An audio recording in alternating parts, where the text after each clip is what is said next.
शिवाय नमस्तुभ्यम। आज सुनिए सोमवार व्रत की पौराणिक कथा। बहुत समय पहले वास्कल नामक गांव में बिंदुक नाम का एक ब्राह्मण रहता था। वह अधर्मी, दुरात्मा और महापापी था। उसकी स्त्री बहुत सुंदर थी। उसका नाम चंचुला था। वह सदा उत्तम धर्म का पालन करती थी, परंतु बिंदुक वैश्यागामी था। इस तरह को कर्म करते हुए बहुत समय व्यतीत हो गया। उसकी स्त्री काम से पीड़ित होने पर भी सधर्म नाश के भय से क्लेश सहकर भी काफी समय तक धर्म भ्रष्ट नहीं हुई, परंतु आगे चलकर वह भी अपने दुराचारी पति के आचरण से प्रभावित होकर दुराचारी और अपने धर्म से विमुख हो गए। इस तरह दुराचार में डूबे हुए उन पति पत्नी का बहुत सा समय व्यर्थ बीत गया। वैश्यगामी दूषित बुद्धि वाला वह दुष्ट ब्राह्मण बिंदुकुरी में चला गया। बहुत समय तक नरक के दुखों को भोग कर वह मूढ़ बुद्धि पापी विद्या पर्वत पर भयंकर पिशाच हुआ। इधर उस दुराचारी बिंदु के मर जाने पर वह चंचला नामक स्त्री बहुत समय तक पुत्रों के साथ अपने घर में रहती रही। पति की मृत्यु के बाद वह भी अब अपने धर्म से गिरकर पर पुरुषों का संग करने लगी थी। सती विपत्ति में भी अपने धर्म का पालन करना नहीं छोड़ती। यही तो तप है। कठिन तो होता है, लेकिन इसका फल मीठा होता है। एक दिन दैव योग से किसी पुण्य पर्व के आने पर वह अपने भाई बंधुओं के साथ गोकर्ण क्षेत्र में गई। उसने तीर्थ के जल में स्नान किया और बंदी जनों के साथ यहाँ वहाँ घूमने लगी। वह एक देव मंदिर में गई। वहाँ उसने एक ब्राह्मण के मुख से भगवान शिव की परम पवित्र एवं मंगलकारी कथा सुनी। ब्राह्मण कह रहे थे कि जो स्त्रियां व्यभिचार करती है वे मरने के बाद जब यमलोक जाती है तब यमराज के दूत उन्हें तरह तरह से यंत्रणा देते हैं कि वे उसके कामांगर के डंडों से दागत हैं, तब लोक के डंडों से उसका संसर्ग कराते हैं।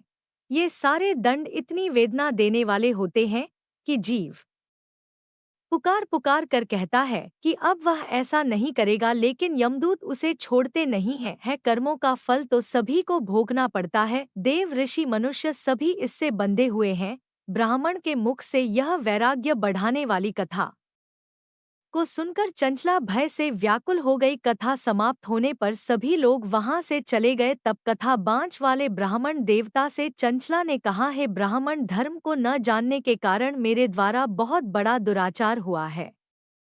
स्वामी, मेरे ऊपर कृपा कर मेरा उद्धार कीजिए। आपके प्रवचन को सुनकर मुझे इस संसार से वैराग्य हो गया है। मुझ मूढ़ चित्त वाली पापिनी को धिक्कार है। मैं निंदा के योग्य हूँ।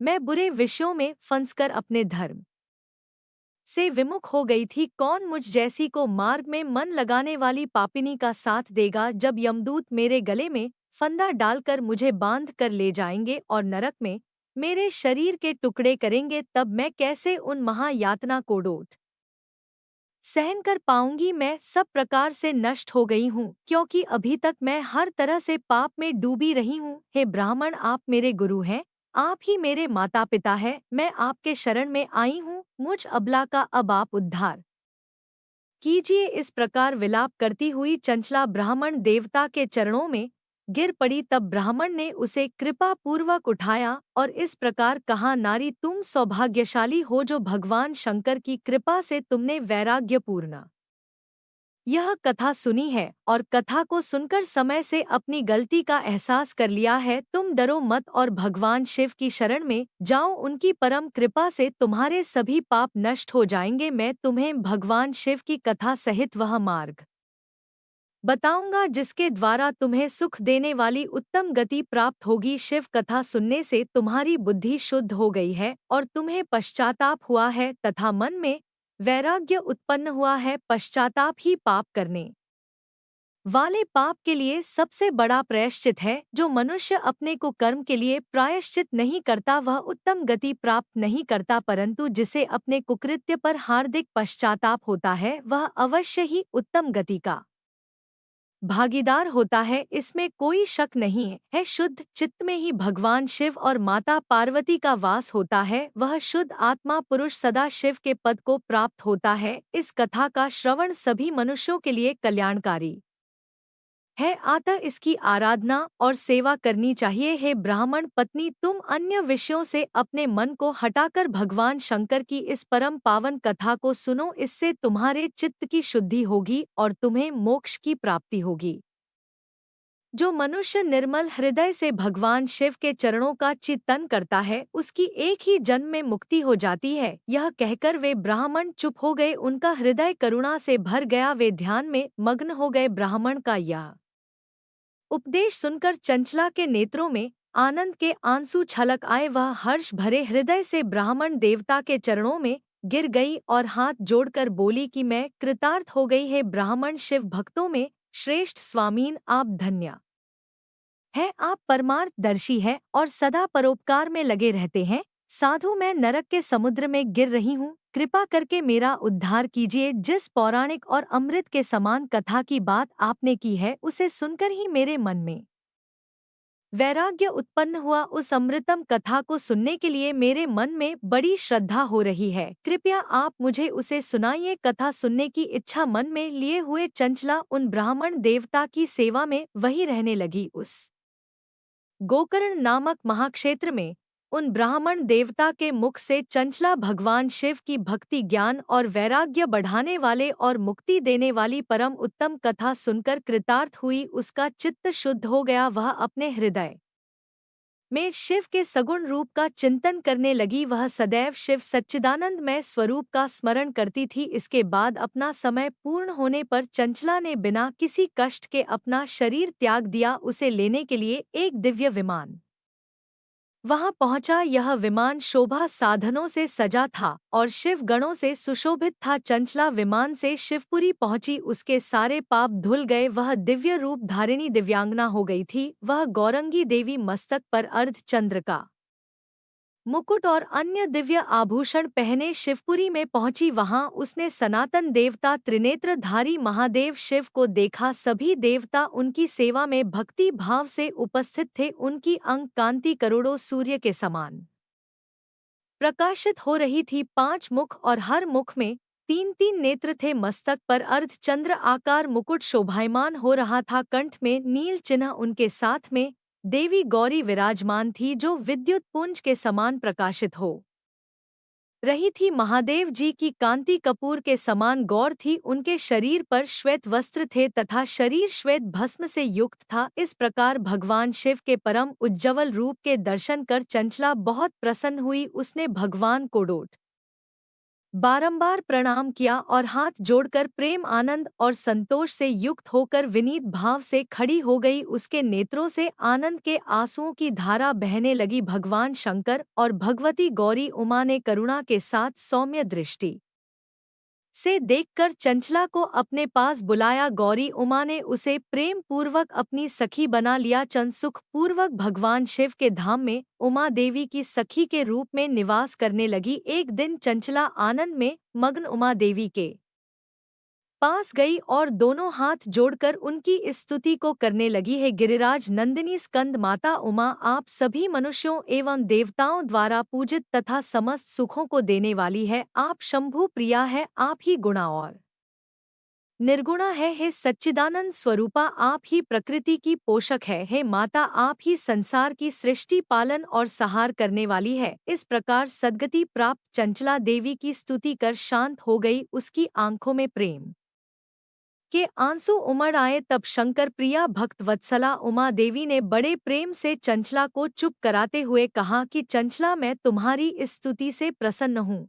बोलो, क्या वर मांगती हो? तब चंचला बोली, है गिरिराज कुमारी, मेरे पति बिंदु इस समय कहाँ है? उनकी स्थिति कैसी है? मुझे बताइए और कुछ उपाय कीजिए ताकि हम फिर से मिल सके। हैं महादेवी, मेरे पति एक शूद्र जाति वैश्या के प्रति आसक्त थे और पाप में ही डूबे रहते थे। गिरजाबो बेटी, तुम्हारा पति बिंदु पापी था। उसका अंत बड़ा भयानक हुआ। वैश्या का उपभोग करने के कारण वह मूर्ख नरक में अनेक वर्षों तक अनेक प्रकार के दुख भोग कर अब शेष पाप को भोगने के लिए विद्या पर्वत पर पिशाच की योनि में रह रहा है और वह दुष्ट वहीं वायु पीकर रहता है और सब प्रकार के कष्ट सहता है। गौरी देवी की यह बात सुनकर चंचला अत्यंत दुखी हो गई। फिर मन को किसी तरह स्थिर करती हुई दुखी हृदय से मां गौरी से उसने एक बार फिर पूछा, है महादेवी, मुझ पर कृपा कीजिए और मेरे पापी पति का अब उद्धार कीजिए। कृपा करके मुझे वह उपाय बताइए जिससे मेरे पति को उत्तम गति प्राप्त हो सके। गौरी देवी ने कहा, यदि तुम्हारा पति भगवान शिव कि पुण्यम उत्तम कथा सुने तो वह इस दुर्गति को पार करके उत्तम गति का भागी हो सकता है। अमृत के समान मधुर गौरी देवी के यह वचन सुनकर चंचला ने दोनों हाथ जोड़कर मस्तक झुकाकर उन्हें बार बार प्रणाम किया और प्रार्थना की कि मेरे पति को भगवान शिव की कथा सुनाने की व्यवस्था कीजिए। ब्राह्मण पत्नी चंचला के बार बार प्रार्थना करने पर शिवप्रिया गौरी देवी ने भगवान शिव की महिमा का गान करने वाले गंधर्व राज तुमरो को डोट बुलाकर कहा, तुमरो तुम्हारी भगवान शिव में प्रीति है, तुम मेरे मन की सभी बातें जानकर मेरे कार्यों को सिद्ध करते हो तो मेरी इस सखी के साथ विंध्य पर्वत पर जाओ। वहां एक महाघोर और भयंकर पिशाच रहता है। पूर्व जन्म में वह पिशाच बिंदुकुरी वह वैश्यागामी हो गया था। वह स्नान संध्या आदि नित्य कर्म छोड़कर अपवित्र रहने लगा। क्रोध के कारण उसकी बुद्धि भ्रष्ट हो गई थी। दर्जनों से उसकी मित्रता तथा सज्जनों से द्वेष बढ़ गया था। वह अस्त्र शस्त्र से हिंसा करता, लोगों को सताता और उनके घरों में आग लगा देता था। चांडाल से दोस्ती करता और वह रोज वैश्या के पास जाता था। पत्नी को त्याग कर दुष्ट लोगों से दोस्ती कर उन्हीं के संपर्क में रहता था। वह मृत्यु तक दुराचार में फंसा रहा। मृत्यु के बाद उसे पापियों के भोग स्थान यमपुरी में ले गए। वहां घोर नरकों को सहकर इस समय वह विंध्य पर्वत पर पिशाच बनकर रह रहा है और पापों का फल भोग रहा है। तुम उसके सामने परम पुण्यम पापों का नाश करने वाली भगवान शिव की दिव्य कथा का प्रवचन करो। इस कथा के सुनने से उसका हृदय सभी पापों से मुक्त होकर शुद्ध हो जाएगा और वह प्रेत योनि से मुक्त हो जाएगा। दुर्गति मुक्त होने पर उस बिंदु नामक पिशाच को तुम विमान पर बिठाकर भगवान शिव के पास ले आना। माँ उमा का आदेश पाकर गंधर्व राज तुमर प्रसन्नता पूर्वक अपने भाग्य की सराहना करते हुए चंचला को साथ लेकर विमान से पिशाच के निवास स्थान विंध्य पर्वत पर गया। वहां पहुंचकर उसने विशाल आकृति वाले पिशाच को देखा। उसका शरीर विशाल था, उसकी ठोड़ी बड़ी थी। वह कभी हंसता, कभी रोता, कभी उछलता था। महाबली तुमर ने बिंदुकुरी ने कथा वांचने के लिए स्थान तलाश कर मंडप की रचना की। शीघ्र ही इस बात का पता लोगों को चल गया कि एक पिशाच के उद्धार हेतु देवी पार्वती की आज्ञा से तुमर भगवान शिव की कथा सुनाने विंध्य पर्वत पर आया है। उस कथा को सुनने के लोभ से बहुत से देवशी वहां पहुंच गए। सभी को आदर पूर्वक स्थान दिया गया। पिशाच बिंदु को पासों में बांधकर आसन पर बिठाया गया और तब तुमर ने परम उत्तम भगवान शिव की अमृत कथा का गान शुरू किया, जिससे सभी श्रोता कृतार्थ हो गए। परम पुण्यम कथा को सुनकर पिशाच सभी पापों से मुक्त हो गया और उसने पिशाच शरीर का त्याग कर दिया। शीघ्र ही उसका रूप दिव्य हो गया, उसका शरीर गौर वर्ण का हो गया। शरीर पर श्वेत वस्त्र एवं पुरुषों के आभूषण आ गए। इस प्रकार दिव्य देहधारी होकर बिंदु अपनी पत्नी चंचला के साथ स्वयं भी भगवान शिव का गुणगान करने लगा। उसे दिव्य रूप में देखकर सभी को बहुत आश्चर्य हुआ। उसका मन परम आनंद से परिपूर्ण हो गया। सभी भगवान महेश्वर के अद्भुत चरित्र को सुनकर कृतार्थ होकर उनका यशोगान करते हुए अपने अपने धाम को चले गए। बिंदु अपनी पत्नी चंचला के साथ विमान में बैठकर शिवपुरी की ओर चल दिया। महेश्वर के गुणों का गान करता हुआ बिंदु अपनी पत्नी चंचला और तुमर के साथ शीघ्र ही शिवधाम पहुंच गया। भगवान शिव देवी पार्वती ने उसे अपना पार्षद बना लिया। दोनों पति पत्नी सुखपूर्वक भगवान महेश्वर एवं देवी गौरी के श्री चरणों में अविचल निवास पाकर धन्य हो गए। बोलिए उमा महेश्वर भगवान की जय। अब सुनिए भगवान शंकर की दूसरी कथा। एक धनवान साहूकार था, जिसके घर किसी प्रकार की कोई कमी थी, परंतु उसको एक दुख था, उसका कोई पुत्र नहीं था। वह इसी चिंता में दिन और रात रहता था और वह पुत्र की कामना से हर सोमवार को शिवजी का व्रत और पूजन किया करता था। सायकाल को मंदिर में जाकर शिवजी का दीपक जलाता था। उसके भक्ति भाव को देखकर एक समय श्री पार्वती जी ने भगवान शिव जी महाराज से कहा कि वह साकार आपका अनंत भक्त है और सदैव आपका व्रत और पूजन बड़ी श्रद्धा से करता है। इसकी मनोकामना आप पूर्ण कीजिए। तब भगवान शिव ने कहा कि हे पार्वती, यह संसार कर्म क्षेत्र है। जैसी किसान खेत में जैसा बीज बोता है वैसा ही फल काटता है, उसी तरह से इस संसार में जैसा कर्म करते हैं वैसा ही फल मिलता है। तब माता पार्वती ने अत्यंत आग्रह से कहा कि महाराज, जब यह आपका भक्त है और इससे किसी प्रकार का दुख है तो उसको अवश्य दूर करना चाहिए, क्योंकि आप सदैव अपने भक्तों पर दयालु हैं और उनके दुखों को दूर करते हैं। यदि आप ऐसा नहीं करेंगे तो मनुष्य आपकी सेवा व्रत क्यों करेंगे। माता पार्वती जी के आग को देखकर भगवान भोलेनाथ कहने लगे कि हे पार्वती, इसके कोई पुत्र नहीं है इसी चिंता से यह दुखी रहता है। इसके भाग्य में पुत्र न होने पर भी इसके पुत्र की प्राप्ति का मैं वर देता हूँ, परंतु वह पुत्र केवल 12 वर्ष तक जीवित रहेगा। इसके पश्चात वह मृत्यु को प्राप्त हो जाएगा। इससे अधिक मैं और कुछ इसके लिए नहीं कर सकता हूँ। यह सब बातें वह साहूकार सुन रहा था। इससे उसको ना कुछ प्रसन्नता हुई और ना ही उसे कुछ कष्ट हुआ। वह पहले जैसे ही भगवान शिव का व्रत और पूजन करता रहा। कुछ समय व्यतीत हो जाने पर साहूकार की स्त्री गर्भवती हुई और उसे 10वें महीने में गर्भ से अति सुंदर पुत्र की प्राप्ति हुई। साहूकार के घर में बहुत खुशियां मनाई गई, परंतु साहूकार ने उसको केवल 12 वर्ष की आयु जानकर कोई अधिक प्रसन्नता प्रकट नहीं की और ना ही किसी को यह भेद बताया। जब वह 11 वर्ष का हो गया तो उस बालक की माता ने उसके पिता से विवाह आदि के लिए कहा, परंतु साहूकार कहने लगा, मैं अभी इसका विवाह नहीं करूँ दूंगा और पढ़ने के लिए इसे भेजूंगा। फिर साहूकार ने अपने साले अर्थात उस बालक के मामा को बुलाकर उसको बहुत सा धन देकर कहा, तुम इस बालक को काशी में पढ़ने के लिए ले जाओ और रास्ते में जिस स्थान पर भी जाओ वहां यज्ञ करना और ब्राह्मणों को भोजन कराते जाना। वे दोनों मामा और भांजा सब जगह यज्ञ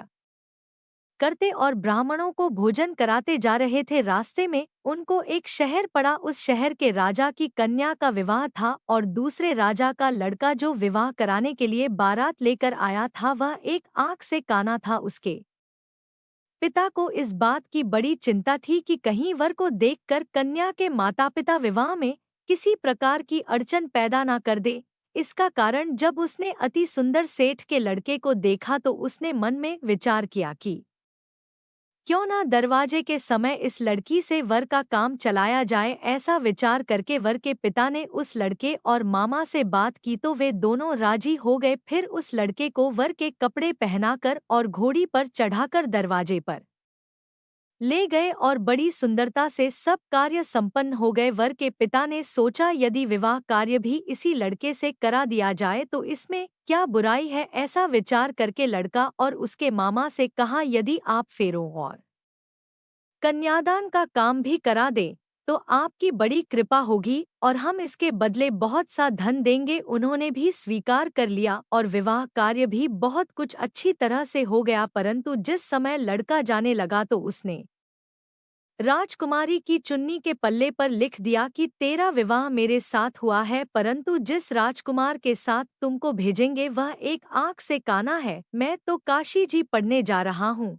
उस राजकुमारी ने जब अपनी चुन्नी पर ऐसा लिखा हुआ देखा तो उसने राजकुमार के साथ जाने से मना कर दिया और कहा कि यह मेरा पति नहीं है, मेरा विवाह इसके साथ नहीं हुआ, वह तो काशी जी पढ़ने गया है। राजकुमारी के माता पिता ने अपनी कन्या को विदा नहीं किया और बारात वापस चली गई। उधर वह सेठ का लड़का और उसका मामा काशी जी पहुंच गए। वहां जाकर उन्होंने यज्ञ करना और लड़के ने पढ़ना शुरू कर दिया। जब लड़के की आयु 12 साल की हो गई तब एक दिन उन्होंने यज्ञ रखा था कि लड़के ने अपने मामा से कहा कि आज तो मेरी तबीयत ठीक नहीं है। मामा ने कहा अंदर जाकर सो जाओ। जब लड़का अंदर जाकर सो गया और थोड़ी देर में उसके प्राण निकल गए। जब उसके मामा ने आकर देखा कि वह तो मुर्दा पड़ा है तो उनको बहुत दुख हुआ और उन्होंने सोचा कि मैं अभी रोना पीटना मचा दूंगा तो यज्ञ का कार्य अधूरा रह जाएगा। अतः उन्होंने जल्दी से यज्ञ का कार्य समाप्त करके ब्राह्मणों के जाने के बाद रोना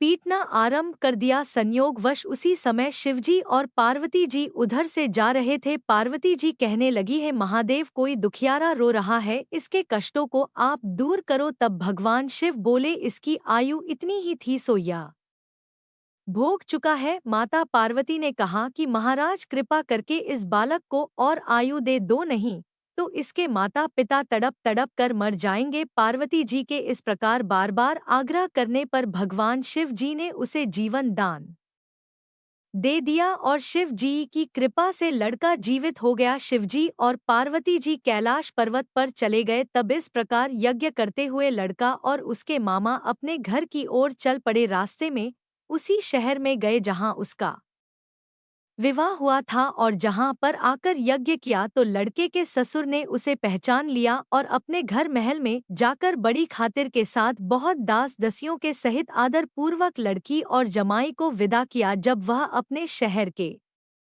निकट आए तो मामा ने कहा, मैं पहले तुम्हारे घर जाकर सबको खबर करता हूँ।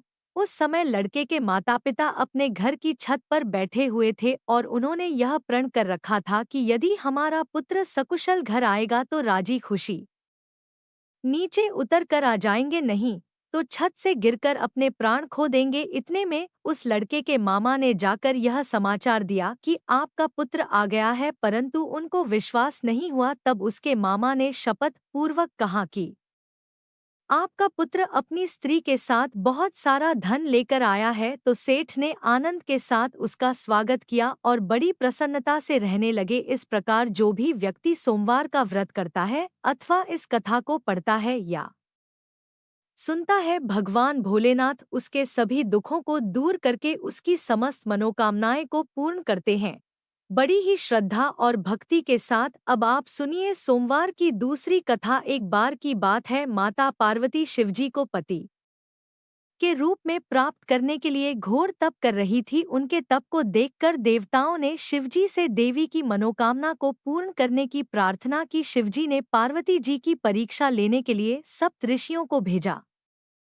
सप्त ऋषियों ने शिवजी के सैकड़ों अवगुण गिनाए, पर पार्वती जी को महादेव जी के अलावा किसी और से विवाह मंजूर नहीं था। तब शंकर जी ने स्वयं पार्वती जी की परीक्षा लेने की ठानी। तब भगवान शंकर स्वयं प्रकट हुए और पार्वती जी को वरदान देकर अंतर्ध्यान हुए। इतने में पार्वती माता जहां तप कर रही थी वहीं पास में तालाब में मगरमच्छ ने एक लड़के को पकड़ लिया। लड़का जान बचाने के लिए चिल्लाने लगा। तब पार्वती जी से उस बच्चे की चीख सुनी नहीं गई। द्रव्य हृदय होकर वे तालाब पर पहुंची। वहां देखा कि मगरमच्छ लड़के को तालाब के अंदर खींच कर ले जा रहा है। लड़के ने देवी को देखकर कहा कि मेरी माता पिता और भाई बंधु कोई नहीं है, आप मेरी रक्षा करें।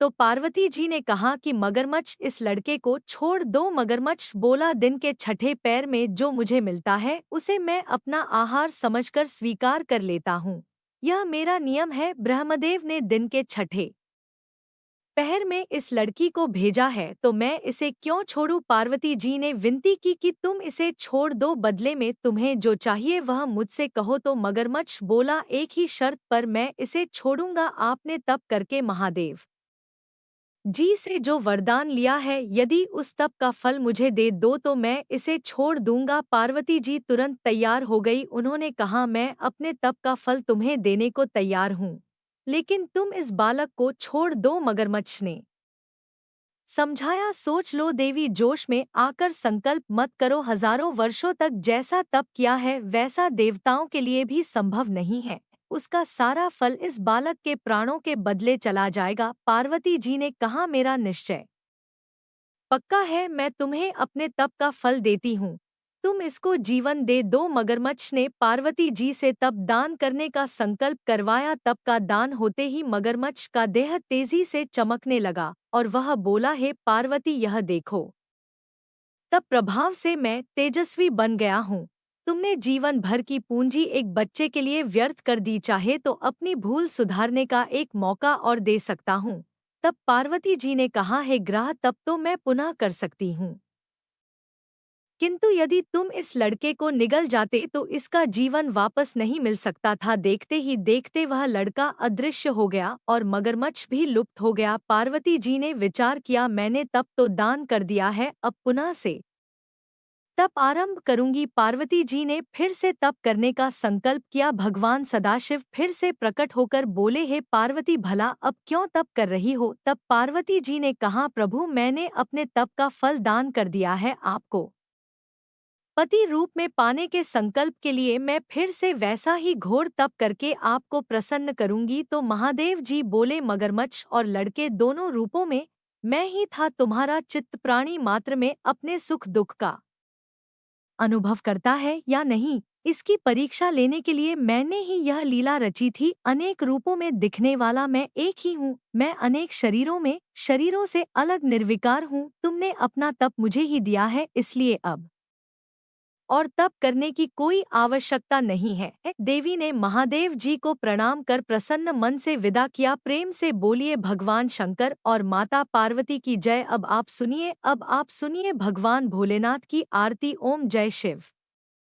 ओमकारा प्रभु हर शिव ओमकार ब्रह्मा विष्णु सदाशिव ब्रह्मा विष्णु सदाशिव अर्धांगी धारा। ओम जय शिव ओमकारा एनन चतुरानन पंचानन राजी स्वामी पंचानन राजी हंसासर गरुड़ासन वृष वाहन साजी। ओम जय शिव ओमकारा दो भुज चार चतुर्भुज 10 भुज अति सोहे स्वामी 10 भुज अति सोहे त्रिगुण रूप नी रखते त्रिभुवन जन मोहे। ओम जय शिव ओमकारा अक्षमाला वनमाला मुंडमाला धारी स्वामी मुंडमाला धारी त्रिपुरारी कंसारी करमाला धारी। ओम जय शिव ओमकारा श्वेतांबर पीतांबर बागंबर अंगे स्वामी बागंबर अंगे सनकादिक गरुणा दिक भूता दिक संगी। ओम जय शिव ओमकारा करकी मध्यक मंडल चक्र त्रिशूल धारी स्वामी चक्र त्रिशूल धारी सुखकारी दुख हारी जग पालनकारी। ओम जय शिव ओमकारा ब्रह्मा विष्णु सदा शिव जानत विवेका स्वामी जानत अविवेका प्रणवाक्षर में